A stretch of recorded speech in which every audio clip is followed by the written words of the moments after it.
Most people are probably well aware that Batman Beyond was an almost entirely new creation, with brand new heroes, villains and supporting characters, as well as a few old faces that were reworked for the new millennium. As you might expect, a great deal of inspiration was taken from the classic Batman comic books. Villains like Falseface and Spellbinder had originated in the Batman comics of the 50s and 60s. But did you know that when populating the world of Batman Beyond with strange, new villains, a lot of inspiration came from the world of Marvel Comics? It's probably not too surprising to hear that the creative team were big fans of the medium of comic books, and they weren't exclusive to any particular publisher. Why, in the Heart of Batman, Warner Brothers BTAS making of documentary, they share pictures of Bruce Timm, Paul Dini, Ronnie Del Carmen, Glenn Murakami and Dan Reba collecting their copies of Will Eisner's The Spirit. They were all big fans of the world of Jack Kirby. They even modelled Superman policeman Dan Turpin on Kirby, and populated his funeral with notable characters he had created over the years. For those that aren't familiar with the King, Jack Kirby was one of the most prolific comic book creators of all time. He created characters like Darkseid and the New Gods for DC Comics in the 70s, but he's probably best known for his work on Marvel Comics, co-creating characters like Captain America, the Fantastic Four, and the X-Men. While DC Comics were popular, particularly the adventures of Batman and Superman, it wouldn't be unreasonable to say that Marvel Comics were among the most popular series out there, especially for young boys. The heroes of DC Comics were, for the most part, fully grown adults and symbols of authority living in fictional cities. Batman was a deputized agent of the law, Green Lantern is a space policeman, and Superman is essentially God. The heroes of Marvel Comics, meanwhile, were generally a bit more relatable. Teenage Spider-Man was juggling high school, a part-time job to make ends meet, and desperately trying to develop a social life. Doubtlessly something many readers could relate to.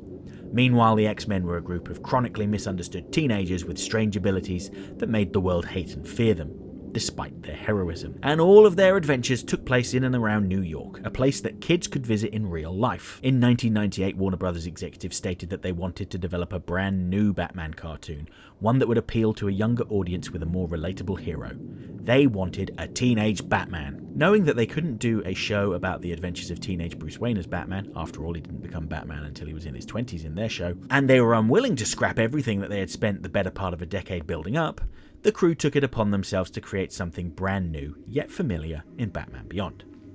So when presented with the opportunity to create something entirely new, the team drew inspiration from a variety of different sources. Films like Blade Runner and Akira are obvious sources of inspiration for the look of the show and the general futuristic vibe, but for my money I'd say the characters seen in Marvel Comics were probably just as big an inspiration. First things first, when we talk about teenage superheroes with relatable problems, it really doesn't get any better than Spider-Man. Peter Parker unexpectedly came into superpowers and in his arrogance failed to stop a thief. It wasn't his problem, so why should he get involved?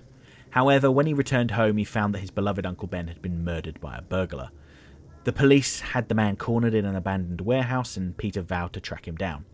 Upon confronting the murderer, he learned that it was the very same man that he had refused to capture, and so he blamed himself for his uncle's death, vowing to do everything he could with the powers he had been given. Now that he was the man of the house, he had to juggle his schoolwork, his social life, a part-time job as a photographer, and being Spider-Man.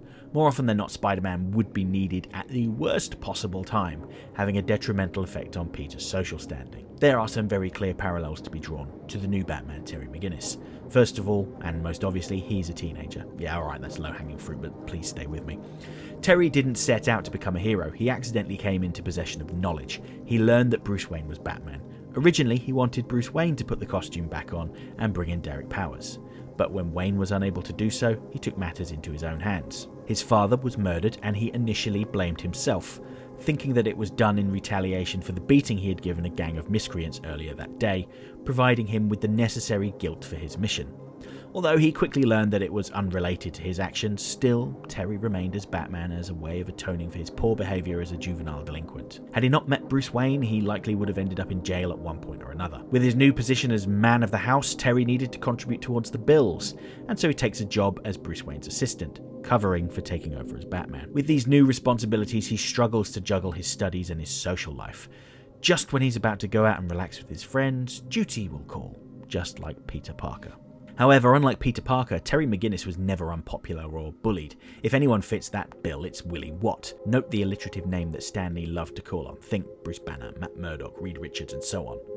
The glasses and the general small stature are also attributes of the original Peter Parker. No, Terry was fiercely independent and a little volatile. He had a temper, and it wasn't unheard of for him to let his fists do all the talking for him. If we look at the very early designs for Terry taken from Bruce Timm's Modern Masters book, we can see that he looks very much like classic Peter Parker. Just look at that hair, it looks like a John Romita Sr. drawing. As an aside, in the very same book, Bruce Timm cites a love of full face masks, particularly the full face mask briefly worn by Doctor Strange, and says that it was an inspiration for the new Batcowl.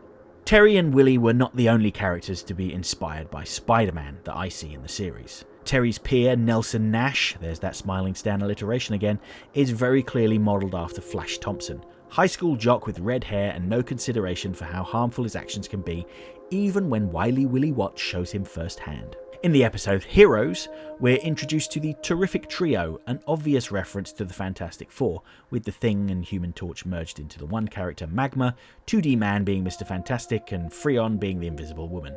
And hey, hang on a minute, isn't that Nick Fury? The real standout, however, is a neat homage to a classic moment from Spider-Man comics. It's a scene that has been referenced multiple times in Spider-Man media, originating in Amazing Spider-Man 33.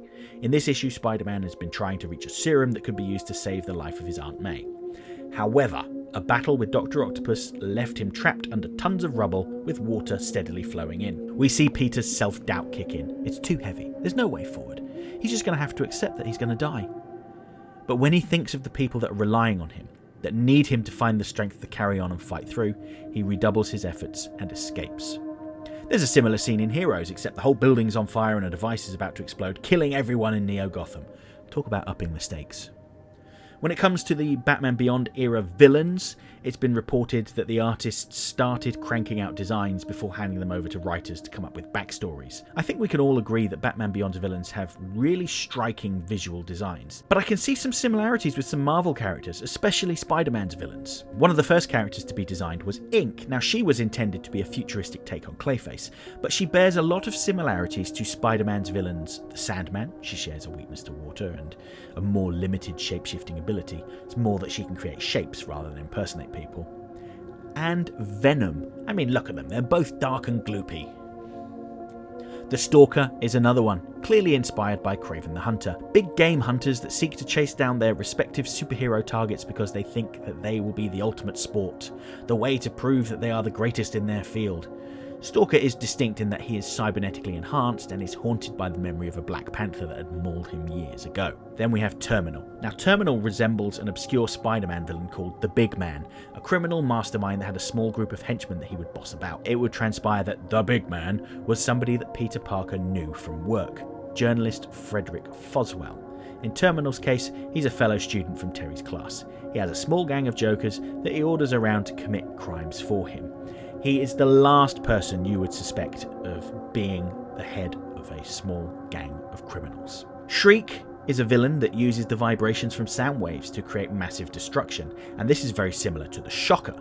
They even have similar gauntlets that are used to generate their vibrations and point them at a specific direction. Shriek, however, has the distinction of being an audio engineer that was rendered deaf by Batman, driving him to seek revenge. The Shocker is more of a generic thief with a gimmick. Melanie Walker, 10 from the Royal Flush Gang, shares a lot in common with the Black Cat. She's a thief in a black and white costume for starters, who acts as an alternate love interest to Terry. Much like Peter Parker and Felicia Hardy, Terry and Melanie's relationship can never get beyond that initial physical attraction. Neither Black Cat or 10 are outright villains, but they're unafraid of breaking the law if it suits their needs. Moving on, we have the Brain Trust, who I view as a dark reflection of the X-Men. They're people born with supernatural abilities that go around recruiting superpowered children for their school for the gifted. Now, Charles Xavier and his band of mutants give their potential students the choice to join them. The Brain Trust, meanwhile, use deception and misdirection to kidnap the children, selling their services for their own profit. Likewise, the Repeller, a man in a suit that generates a field preventing him from being touched, strongly resembles obscure X-Men villain Unus the Untouchable, although Unus is a mutant and has these abilities naturally. And when we get to the villains that originated in Batman comics, even they can't avoid the comparison to Spider-Man villains. Falseface first appeared in Batman 113, published in 1958, but would go on to be featured in the Adam West starring TV show as a substitute for Clayface. In my opinion, the Beyond version of this character is just like the Chameleon. The original comic book version of Falseface used makeup to disguise himself. Meanwhile, the Beyond version can simply adjust his physical attributes to resemble someone. It's true that the original version of the Chameleon used intricate masks and prosthetics to disguise himself, but by the 90s he had the powers that would allow him to alter his appearance on command. At the same time, he does look like the disfigured Matt Hagen from BTAS after Batman punched him in the face. I have to wonder if Falseface gets his ability from a reworked version of the Renew You formula. Next we have the Spellbinder, who debuted in Detective Comics 358, published in 1966. Now he is absolutely inspired by Mysterio. He's nothing like the original version of the character, who would wear a gaudy costume and perform cartwheels to mesmerise people. Instead, he uses technology to make people imagine realistic worlds that take inspiration from film and television. Note that in his first appearance, all of the hallucinations look like they came right out of a movie, and a TV game show, I suppose. Mysterio, a former special effects artist, would use illusions to make people see impossible things, much like our Spellbinder. He would deceive people and commit robberies, sometimes framing Spider-Man for the crime, a bit like that time Spellbinder made Commissioner Gordon think Batman had murdered Mad Stan. Lastly, we have Blight, who, yes, was based on the Batman villain Dr. Phosphorus. Go watch my video about Blight for more details on that. But I see a lot of similarities to Norman Osborn, the Green Goblin. They're both titans of industry whose greed and lust for power would lead to them being exposed to green chemicals that drove them mad. While Osborn would wear a costume to become the Green Goblin, Blight's poisonous inner self would be brought to the surface for everyone to see, and he would have to encase himself in a false skin in order to hide it. They both also have a direct connection to their corresponding hero. Norman's son Harry, who would also go on to become the Green Goblin later on, was a friend of Peter Parker's from school, while Terry's father Warren worked for Derek Powers. Similarly, they both murdered someone close to the hero. Norman killed Spider-Man's girlfriend Gwen Stacy, while Blight ordered Warren McGinnis' death. And that's another thing carried over from Spider-Man comics. Spider-Man's villains often had a direct connection to Peter's place of work, the school, or even just the kids that went to his school. In one of his earliest adventures, Spider-Man had to defend his classmates from the Sandman. The Molten Man was the brother of one of his classmates, and the Green Goblin, obviously, is the father of his best friend. The same is true of Terry, Willy Watt, Terminal, Spellbinder, Bane's caretaker that was selling slappers. They all had a direct connection to his school. I suppose when you have a teenage protagonist who spends half of his waking time at school, it's probably to be expected. How else is he going to come across these people? Now, I don't want to suggest that Batman Beyond is somehow lesser or bad because it took so much inspiration from Marvel Comics. Far from it. The creative team are very open about their sources of inspiration. Just look at Bruce Timm's Modern Masters book, or listen to any interview with the writers from the show, and they'll tell you about their deep love for all comic books. These characters are not rip-offs. This is the key thing. Openly taking inspiration from material and tweaking it, turning it into something brand new, is a wonderful creative act. We're all inspired by the media we consume, even if it's just on a subconscious level, or remembering some media that didn't quite hit with us and thinking of ways it could be improved. Plagiarism, meanwhile, is the mindless act of copying without adding anything of substance. And I'm reminded of the films of Quentin Tarantino.